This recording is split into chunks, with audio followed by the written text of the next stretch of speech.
सुशासन का मतलब जनता परेशान ना हो। दादा, गुंडे, बदमाश, फन्ने खां, ये कोई नहीं चलने वाले। ये सुशासन है और बाकी चीजें भी। सिमरोल टीआई गुंडे बदमाशों पर मेहरबान, क्षेत्र की जनता परेशान। जहां एक तरफ प्रदेश की शिवराज सरकार द्वारा गुंडे बदमाशों के खिलाफ मुहिम छेड़ प्रतिबंधात्मक कार्यवाही कर जेल भेजा जा रहा है, वहीं दूसरी ओर सरकार की इस मुहिम को गुंडे बदमाश ठेंगा दिखाकर फल फूल रहे हैं। माफी मांगने को तैयार हूँ। प्रदेश के माननीय मुख्यमंत्री श्री शिवराज सिंह चौहान ने गुंडे बदमाशों के खिलाफ जैसे कि अभी फिलहाल में मुहिम छेड़ रखी है जी। तो आप माननीय मुख्यमंत्री से क्या चाहते हैं? प्रशासन से आप लोग मैं क्या मुख्यमंत्री से यही चाहती हूँ, मैं उनका सपोर्ट भी चाहती हूँ और मैं इतनी रिकमेंड करना चाहती हूँ कि उन्होंने बेटियों का बीज बचाव रखा है और सभी लोगों के लिए इतनी बड़ी सुविधा करी है, तो उनसे हाथ जोड़ के निवेदन करना चाहती कि इनको बचा ले। ठीक अब है। समय नहीं बचा। शिवराज सिंह चौहान ने जो सपोर्ट निकाला है, जैसे लेडीजों के लिए, जो अहिंसा के लिए, उसके उपरोक्त बात यहाँ आती है कि जैसे हम कहीं कानून कार्रवाई करने थाने में जाते हैं तो जो कर्मचारियां होते हैं, सरकारी पुलिस ऑफिसर वगैरह, ये उस पे ध्यान क्यों नहीं देते? तो क्या ये लोग रुपये लेकर उसको ठंडा क्यों कर देते? तो क्या आप लोग सभी मिलकर सिमरोल पुलिस पर ये आरोप लगाते हैं? बिल्कुल लगाते हैं, ये लोग साठ गांठ बिल्कुल। मैं तो सर्राम आप लोगों की सहायता नहीं की जाती। एक सेकंड में वो बता रहा हूँ। कल मुझे एफआईआर लेने के लिए सिमरोल थाने से फोन किया गया।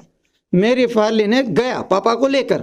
वहां एफआईआर लेने के बाद जब हम उनसे बात कर रहे थे, अधिकारी से, जो पुलिस ऑफिसर थे, एक स्टार, उन्होंने पापा के खिलाफ क्या बोले हैं कि आप बुजुर्ग इंसान हो तो आप लड़ाई झगड़े क्यों करते हो, जबकि पापा की ये हैसियत नहीं है लड़ाई झगड़े करने की।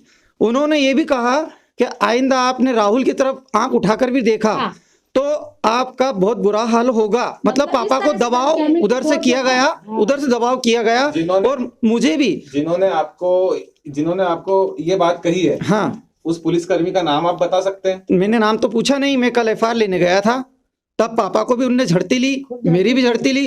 तब कि हम लोग फरियादी थे, हम उन्हें बात बता रहे थे कि इस प्रकार से झगड़ा हो चुका था। तो मैंने कहा कि ये वो लोग झगड़ चुके थे, उसके बाद हम लोग गए थे। बोले तुम लोगों ने ज्यादा कुछ किया तो मैं बहुत बुरा हाल करूंगा आप लोगों का। ये आरोपी है राहुल खरे, हाँ, क्या इसका कोई पुराना आपराधिक रिकॉर्ड भी है? पुराना आपराधिक रिपोर्ट यही है, इनके मम्मी को जो वार किया था। और हाँ, 2013 में किया था।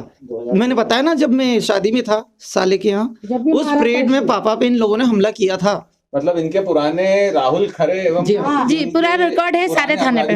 बिल्कुल बिल्कुल, उसका रिकॉर्ड अपने पास भी है।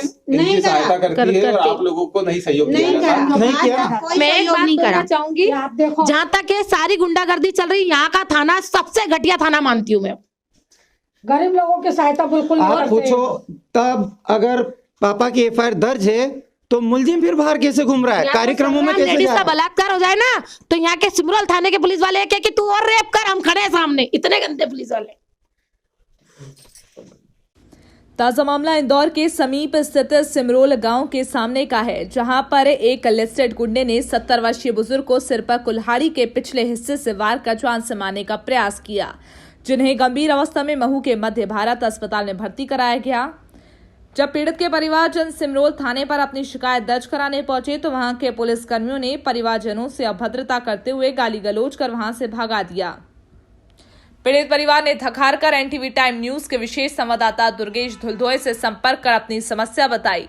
धुलधोए ने तुरंत सिमरोल थाना प्रभारी से मामले की जानकारी ली। पीड़ित परिवार को हो रही परेशानी बताना चाहिए तो वे पल्ला झाड़ते नजर आए और कहा कि मामला उनके संज्ञान में नहीं है, देखते हैं। सिमरोल पुलिस ने मीडिया के हस्तक्षेप के बाद मामला बिगड़ता देख महज दिखावे के लिए पीड़ित परिजनों को बुलाकर आरोपी राहुल खरे के खिलाफ मामूली धाराओं के तहत मामला पंजीबद्ध कर दिया। पीड़ित मोतीलाल खरे और परिवारजनों ने एनटीवी टाइम को बताया कि आरोपी राहुल खरे और उसके पिता नंद किशोर खरे से उनका लगभग 5 साल से जमीनी विवाद चल रहा है, जिसको लेकर आरोपी आए दिन इन बुजुर्ग दंपत्ति को डरा धमकाकर मारपीट करते हैं। कुछ माह पूर्व ही आरोपी ने महिला बुजुर्ग के साथ ही मारपीट की थी, तब भी पुलिस ने कार्रवाई न करते हुए अदम चेक काटकर मामले को ठंडा कर दिया था। अब ये मारपीट की तीसरी घटना है। उन्होंने ये भी बताया कि घटना वाली रात मामला पंजीबद्ध होने के बाद भी आरोपी बेखौफ होकर क्षेत्र में घूम रहा था, पर पुलिस ने उसकी गिरफ्तारी नहीं की है। इससे साफ जाहिर होता है कि सिमरोल थाना प्रभारी क्षेत्र में सक्रिय गुंडों पर कितने मेहरबान हैं। अब अगर रक्षक ही भक्षक बन जाए तो जनता की सुरक्षा तो भगवान भरोसे होगी और साथ में अपराधियों के हौसले भी बुलंद होंगे, क्योंकि जब दरोगा साहब से हो पहचान तो फिर डरने की क्या बात। संवाददाता दुर्गेश धुलधोए की रिपोर्ट। बाबू जी, क्या घटना घटित हुई आपके साथ में, बताएंगे हमें जरा? हाँ बता सकता हूँ ना सर। मैं 8 का टाइम था रात का और चने में ढोर आए। 8 दिन से इसके ढोर पचा रहे थे। मैंने बोला, मैंने कह रहे तू ढोर क्यों नहीं बेचता है, मेरा नुकसान कर रहे हैं। भाई मैंने जो मजदूरी करके और मैंने मेरी फसल को मतलब उपयोग कर दिया हूँ उसको, वो दाना बाल बच्चे के लिए थोड़ा बहुत दाना होएगा खाने के लिए, तो तू उसको नुकसान करा के क्या लेगा मेरा। तो मेरे से कहता क्या मेरा क्या ये उखाड़ लेगा, तू मेरे से क्या कर लेगा। और सर मेरे को उठा के और सीधा लठ मारा ये। अच्छा, कब की घटना है ये 8 तारीख की, जैसे चलवा दूंगा। 8 तारीख की। तो आप लोगों ने पुलिस से सहायता मांगने की कोशिश करी, पुलिस ने आपकी क्या सहायता करी? सिमरोल पुलिस ने आपकी क्या सहायता करी? हम यहाँ से सर हम थाने पे गए ना, तो हमारे को कोई गाड़ी दी नहीं, एम्बुलेंस भी नहीं दिया हमारे। एम्बुलेंस भी नहीं दी। पापा को मैं गई तब तक उन्होंने कहीं से कहीं तक एम्बुलेंस नहीं दी। मैंने बोला 108 बुलवा दीजिए। बोलते हैं कि जहां से केस होता है वहीं से उठता है व्यक्ति, वली से इस व्यक्ति पे मर जाए तो ऐसा कैसा थाना जो हमको लोगों को लड़कार के धुतकार के भगा रहा है और गुंडागर्दी कर रहा है। टीआई बोलता है तुम क्या कर लोगी। माँ के जितने आसपास के गार्ड है वो बोलते कि चलो बाहर निकलो, कहाँ से आई हो कमीनियन। ये तरीके हैं बात करने के लेडीजों से, इस तरह से बात करें। हमारे ये बुजुर्ग हैं, ये 60 साल के 70 साल के हैं, इन्हें लेके हम नहीं जाएंगे तो कौन जाएंगे। बेटों में तो इतनी अकल ही नहीं उनके, बेटियां नहीं दौड़ेंगी किसके लिए दौड़ेंगी। तो हमको भी परेशान चालू कर दिया। रही पापा की बात, जमीन के पीछे काफी समय से विवाद चल रहा है। ये मतलब 15 फीट 20 फीट की जगह निकाल दी, समझ लो 30 फीट की जगह निकाल दी, 2 गाड़ियां फिक्स निकल जाए। ये जमीन बोलते हैं हमें चाहिए, तो किस हिसाब से चाहिए, तो मेरे को 2 गाड़ियां निकल जाएंगी उस हिसाब से रोड छोड़ दी। उसके पीछे उन्होंने आज 5 साल से इनका जो घेरा पटका है, अभी पुरानी कंप्लेन निकलवा सारी निकलेंगी ना। पहले भी इतनी बुरी तरह से मारा है और उन लोगों ने पैसा लेके छोड़ दिया। अधिकतर गुंडागर्दी हो रही है पुलिस की। पहले भी कभी इस प्रकार की मारपीट? तीसरी बार की 8 साल पहले 8 साल पहले हुई, तीसरी घटना है ये सर। तीसरी घटना इनके साथ, इनकी और कोई सुनवाई नहीं अभी तक तो हमारे परिवार मेरे बच्चों को मारते थे, अभी 3 महीने पहले मेरे को भी मारा। मेरी मम्मी और मैं को गई मारा, थाने पे, मेरी रिपोर्ट नहीं ली। आपके साथ भी मारपीट की गई, तो थाने से कोई सहयोग नहीं? कोई संयोग नहीं मिला, कुछ संयोग नहीं मिला। और ये राहुल नहीं तो काय की रिपोर्ट है? काई की रिपोर्ट है? अगर आप मेरी बात सुनो, आपके कानून में ऐसा नहीं लिखा है। अगर लेडीज को कोई एक चांटा भी मारता तो उसका केस बनता है, कहीं पे भी चले जाओ पैसा भर के।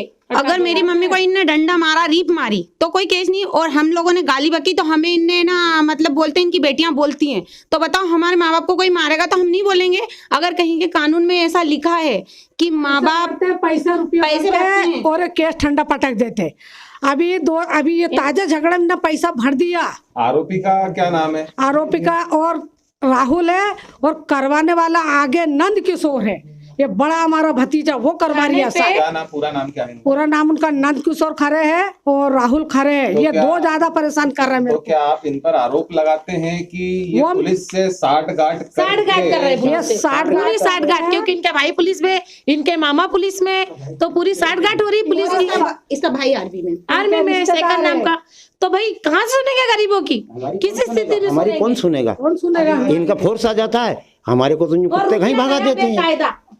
हमारी कोई सुनवाई नहीं होती है, क्योंकि इनके मामा वगैरह टीआई, इनके बीआई वगैरह टीआई, इनका भाई मतलब मिलिट्री में, तो सर इनकी पहुंच है, हमारी क्या पहुंच है? आपकी उम्र कितनी है? मेरी उम्र है 70 साल की।